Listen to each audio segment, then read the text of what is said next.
Waspada, 5 kebiasaan berbahaya di kamar mandi bisa memicu stroke lansia.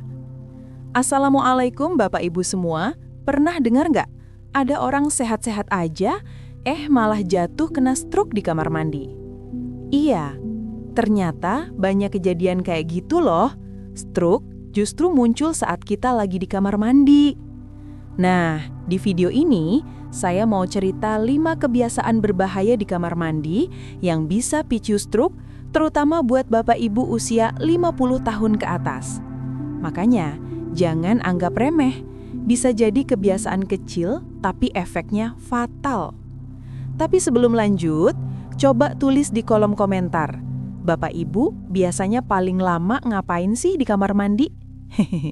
Dan jangan lupa tekan tombol subscribe dan aktifkan loncengnya ya, biar nggak ketinggalan info kesehatan penting buat lansia.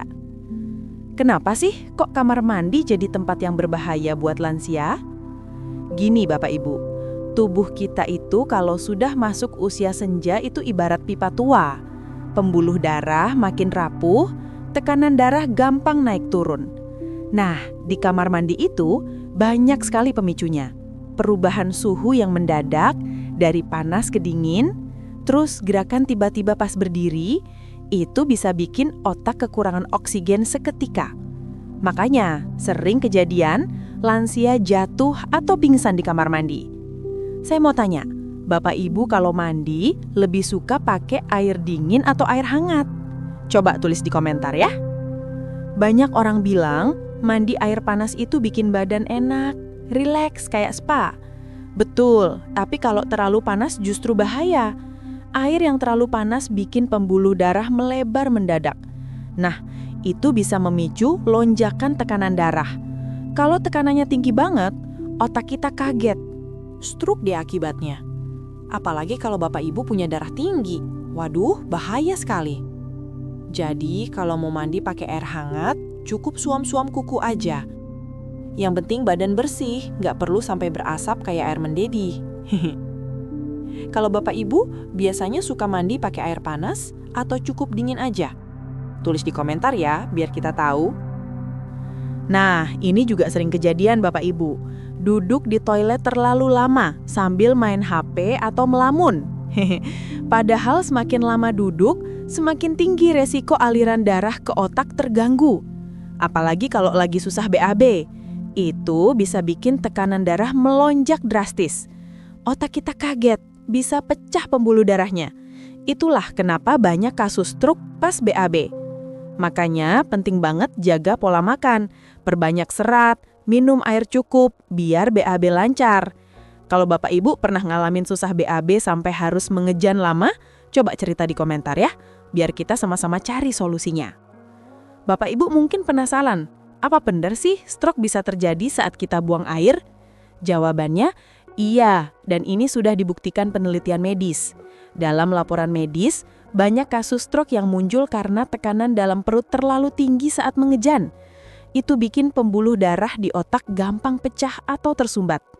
Jadi, ini bukan mitos tapi fakta medis yang nyata. Makanya, dokter selalu mengingatkan, jangan dianggap enteng sembelit atau kebiasaan mengejan kuat di toilet. Nah, saya mau tanya, Bapak Ibu di rumah ada yang rutin konsumsi buah atau sayur biar BAB lancar nggak? Coba tulis di komentar ya. Ini sering banget dialami lansia. Habis duduk atau jongkok lama, terus langsung berdiri cepat. Malah pusing, gelap, sampai jatuh. Kenapa bisa begitu? Karena saat berdiri cepat, aliran darah ke otak tiba-tiba berkurang. Bahasa medisnya, hipotensi ortostatik. Nah, kalau parah bisa memicu stroke. Jadi, Bapak Ibu kalau habis jongkok, coba biasakan bangun perlahan. Tarik napas dulu, tahan sebentar, baru berdiri. Jangan terburu-buru. Ada nggak Bapak Ibu di rumah yang pernah merasa sempoyongan pas berdiri dari jongkok? Yuk cerita di komentar, biar kita saling mengingatkan. Saya pernah dengar cerita dari seorang keluarga pasien Bapak Ibu. Kakeknya usia 72 tahun, sehat-sehat aja. Tapi suatu pagi jatuh di kamar mandi. Awalnya dikira cuma terpeleset, tapi ternyata stroke. Ternyata setelah dicek, beliau punya tekanan darah tinggi dan kebiasaan mandi pakai air panas banget. Ditambah lagi suka berdiri cepat setelah jongkok. Gabungan kebiasaan itu bikin serangan stroke datang mendadak. Cerita ini jadi pelajaran buat kita semua. Jangan tunggu kejadian baru sadar. Lebih baik mencegah dari sekarang. Pernah nggak Bapak Ibu dengar cerita orang sekitar yang jatuh atau pingsan di kamar mandi? Coba tulis di komentar ya. Kadang kamar mandi itu kecil, tertutup rapat, nggak ada jendela. Kalau Bapak Ibu mandi lama di ruangan begitu, oksigen bisa menipis, panas makin tinggi. Akhirnya napas sesak, jantung dipaksa kerja keras. Kalau tubuh nggak kuat, bisa jatuh pingsan, bahkan memicu stroke. Makanya penting banget kamar mandi ada ventilasi atau exhaust fan. Minimal pintu agak dibuka sedikit, supaya udara mengalir. Bapak Ibu di rumah ada ventilasi di kamar mandi nggak? Yuk tulis di komentar, biar tahu siapa yang perlu segera perbaiki. Ini juga nggak kalah bahaya. Lantai kamar mandi licin, nggak ada pegangan. Lansia kalau jatuh, resikonya besar. Bisa patah tulang, bisa juga kena stroke karena benturan keras. Bapak Ibu tahu sendiri, tulang lansia lebih rapuh. Jatuh kecil aja bisa berakibat fatal. Makanya pasang alas kaki anti-slip atau pegangan di dinding kamar mandi. Itu investasi kecil, tapi bisa menyelamatkan nyawa. Nah, ada nggak Bapak Ibu yang sudah pasang pegangan di kamar mandi? Atau masih polos aja? Yuk cerita di komentar. Supaya lebih aman, saya kasih tips praktis ya Bapak Ibu. Pertama, jangan mandi terlalu lama. Cukup 10 hingga 15 menit. Kedua, hindari air terlalu panas. Ketiga, biasakan bangun perlahan setelah duduk atau jongkok. Keempat, selalu pastikan kamar mandi ada ventilasi. Dan terakhir, pakai alas kaki anti-slip atau pasang pegangan.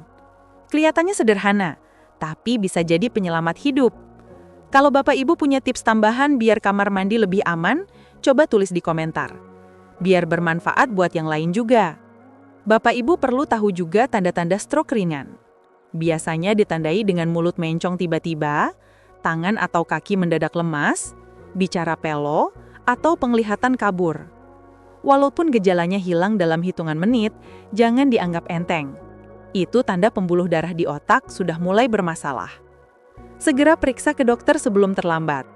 Pernah nggak Bapak Ibu atau keluarga merasakan gejala seperti itu?